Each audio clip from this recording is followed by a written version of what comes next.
بسم الله الرحمن الرحيم اقرأ باسم ربك الذي خلق خلق الإنسان من علق اقرأ وربك الأكرم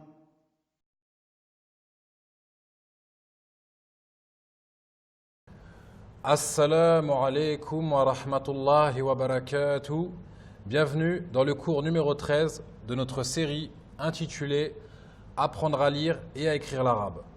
Dans ce cours, nous allons voir bi'idhnillah la lettre Ha. Alhamdulillah wa salatu wa salamu ala rasulillah amma ba'd. La lettre Ha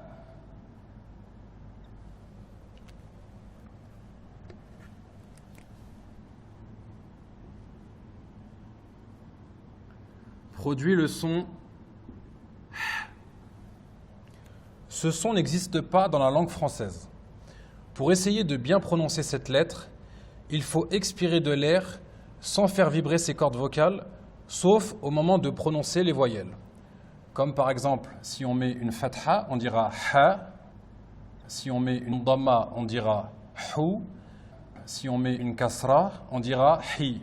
Comme par exemple dans le prénom Mohammed.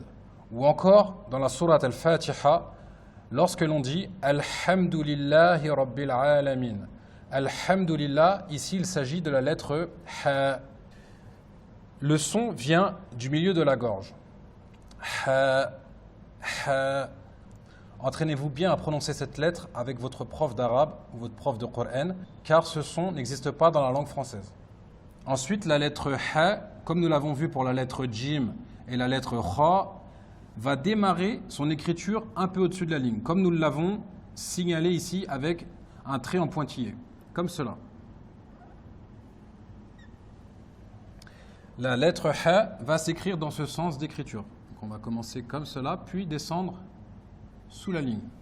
Donc ici, comme on a l'habitude de faire, on va mettre des petites flèches rouges pour signaliser le sens d'écriture.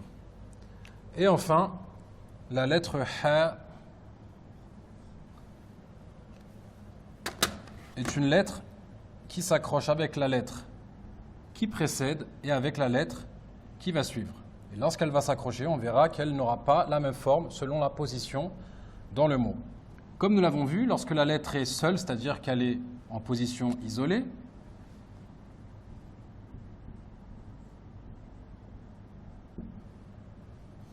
elle démarre au-dessus de la ligne, légèrement, et va descendre sous la ligne. Et d'ailleurs, je vais vous poser une question, Inch'Allah. Comme nous avons vu la lettre Jim et la lettre Kha, aujourd'hui nous voyons la lettre Ha. Ces trois lettres sont similaires dans la forme. Seulement, elles ont une variante par rapport au point. Donc, je vous laisse réfléchir à la réponse et je répondrai à cette question, Inch'Allah, à la fin du cours. Donc là, pareil, hein, entraînez-vous sur votre cahier à écrire la lettre dans cette position.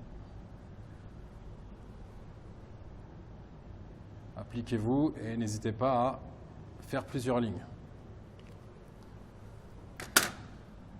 Lorsque la lettre Ha va se trouver au début d'un mot,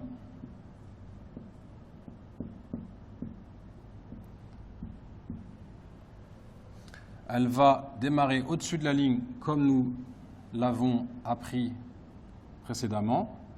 Par contre, elle ne descendra pas sous la ligne. Pourquoi? Parce qu'elle va venir s'attacher avec la lettre qui va suivre. Donc là, comme vous pouvez le voir, maintenant je vous mets une image ici avec la forme de la lettre un peu plus gros pour que ça soit plus clair pour vous, Inch'Allah.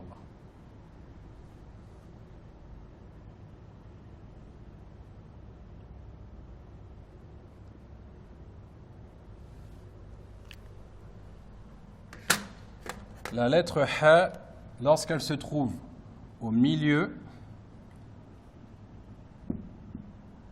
elle va donc s'attacher avec la lettre qui la précède et avec la lettre qui va suivre. Nous aurons une petite attache ici qui correspond à la lettre qui la précède et qui va venir s'accrocher sous la pointe du Ha, comme ceci.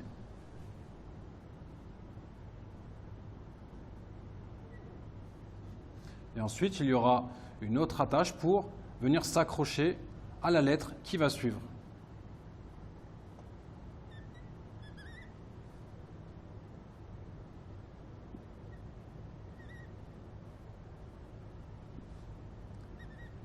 Entraînez-vous bien, hein.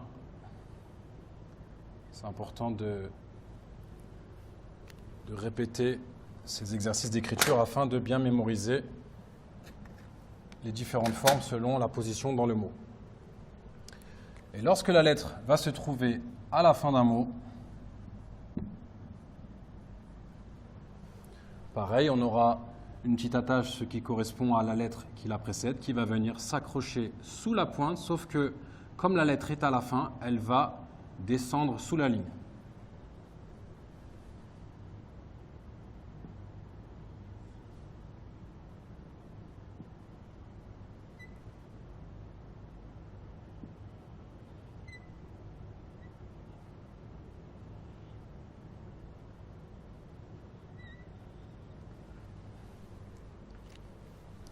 Voilà, donc je répète les choses importantes.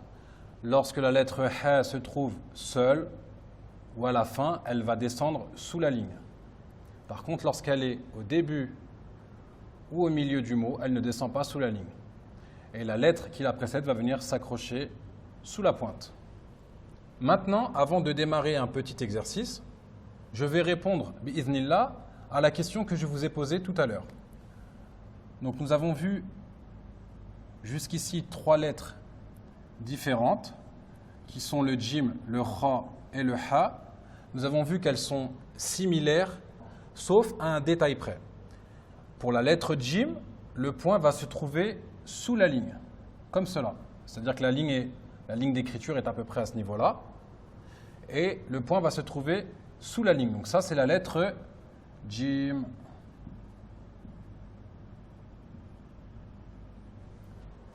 Ensuite, la lettre kha, rappelez-vous, le point va se trouver au-dessus de la ligne. La lettre kha.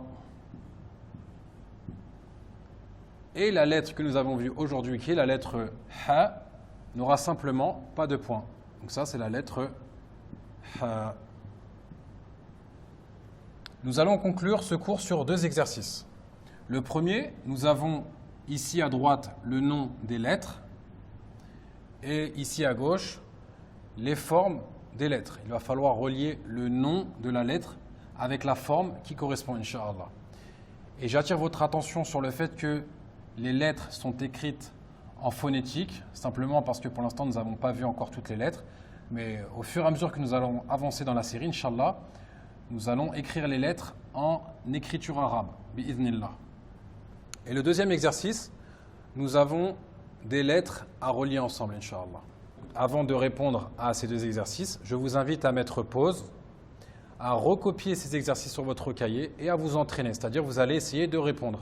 Premier exercice, vous essayez de répondre, de relier le nom des lettres avec les formes qui correspondent, Inch'Allah. Et ici, vous essayez de relier les lettres entre elles. Et lorsque vous avez terminé, vous allez remettre la vidéo sur Play, Inch'Allah. Et cela va vous servir de corriger. Donc la lettre ha, ici la lettre ha, elle correspond à quelle forme? Donc là c'était simple, vous aviez la réponse ici. Elle correspond à cette forme-là. Donc le ha, il n'y a pas de point. Vous voyez, il n'y a pas de point. Deuxièmement, la lettre kha, elle correspond à quelle forme? Elle va correspondre à cette forme-là. Le point est au-dessus de la lettre. Le point est au-dessus de la lettre. Et pour finir, la lettre djim. Donc là, c'est simple, hein, c'est la dernière qui reste. Mais rappelez-vous, le point se trouve sous la ligne.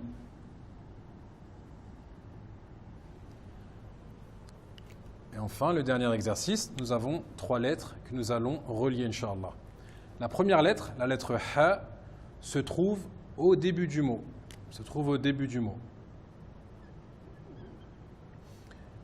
Alors, on prépare la tâche pour la relier à la lettre qui suit, qui est la lettre alif. Est-ce que la lettre alif s'accroche avec la lettre qui précède? Oui, elle s'accroche bien. Donc nous allons mettre le alif. Nous allons relier la lettre ha à la lettre alif, sans oublier de rajouter la fatha.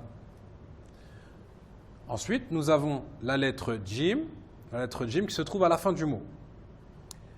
Mais la lettre qui est avant est la lettre Alif. Est-ce qu'elle s'attache, la lettre Alif, est-ce qu'elle s'attache avec la lettre qui suit?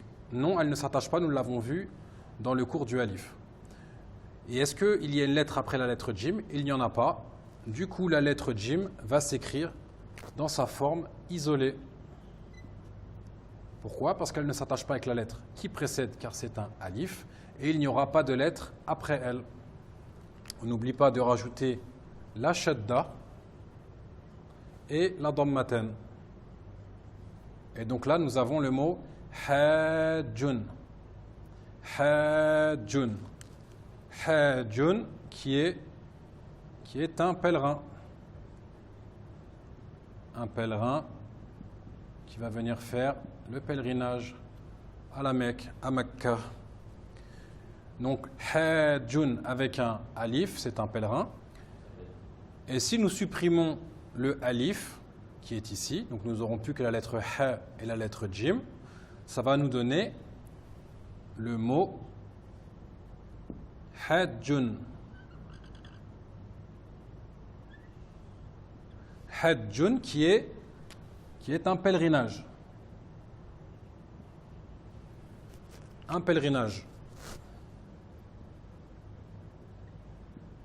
Donc, pèlerinage qui est un des 5 piliers d'Islam.